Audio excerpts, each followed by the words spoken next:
Hi there, it's Mark Wickersham here, and in this session I want to share with you some powerful tips about webinars. Have you ever run a webinar? If you haven't, it's time to get started because webinars are so powerful. And the first thing I want to talk about in this session is, should you run webinars live or pre-recorded? There's some powerful software that allows you to create a webinar as a video, and then you can run it on any schedule you like, for example, every single week, and people can log in, they can watch the webinar, and it feels live.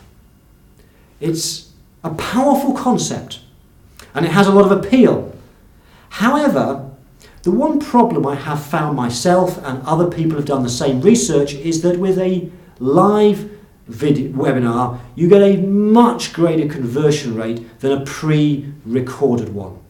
Even though pre-recorded ones feel live, conversion rates are significantly lower. So my first tip for you, if you're going to run webinars, I would recommend that you run them live, because whatever offer you then make, you can create that sense of urgency and that sense of scarcity.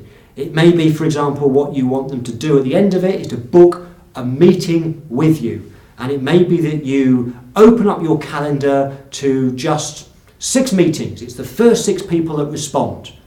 That doesn't work very well if it's a pre-recorded webinar that repeats every week. So live is always better. And the second idea I want to talk about is, when we think webinar, we think PowerPoint slides and voice.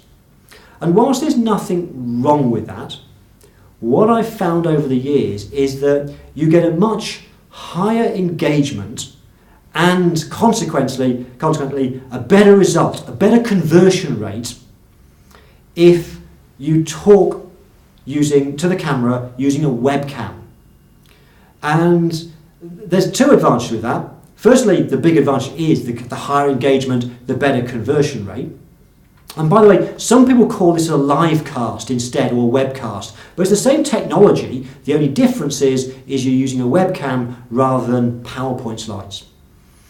And the second big advantage I found of doing this, not only is it more engaging from the audience's point of view, and as a result, people stay longer, more people buy, but also it just saves a ton of time. Let me explain what I mean. If you do a conventional webinar with slides, you need to make sure that something changes on the screen every 20 seconds. Otherwise, people lose interest. If all they can hear is your voice and a static slide, people lose interest. So you have to change something every 20 seconds. That means either a new slide or a transition of some sort. So if it's slides, that means for a 60-minute webinar, you need 180 slides. That takes at least a good day to create the PowerPoint slides for a webinar. Now, I don't know about you, I haven't got the time to waste a day writing PowerPoint slides. So what I do in all my webinars, I just use a webcam, and sometimes I'll show something on the screen if I want to show something. I don't use slides. So that's my second big tip. If you want to get into webinars, use a webcam. It's much easier and you'll get better results.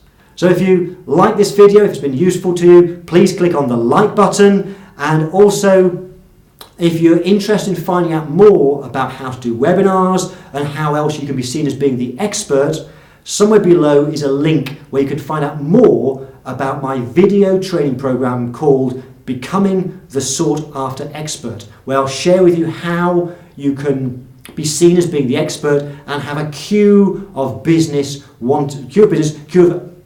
wanting to work with you because you are the must-have accountant or bookkeeper. Thank you for joining me on this session. I'll see you again very soon.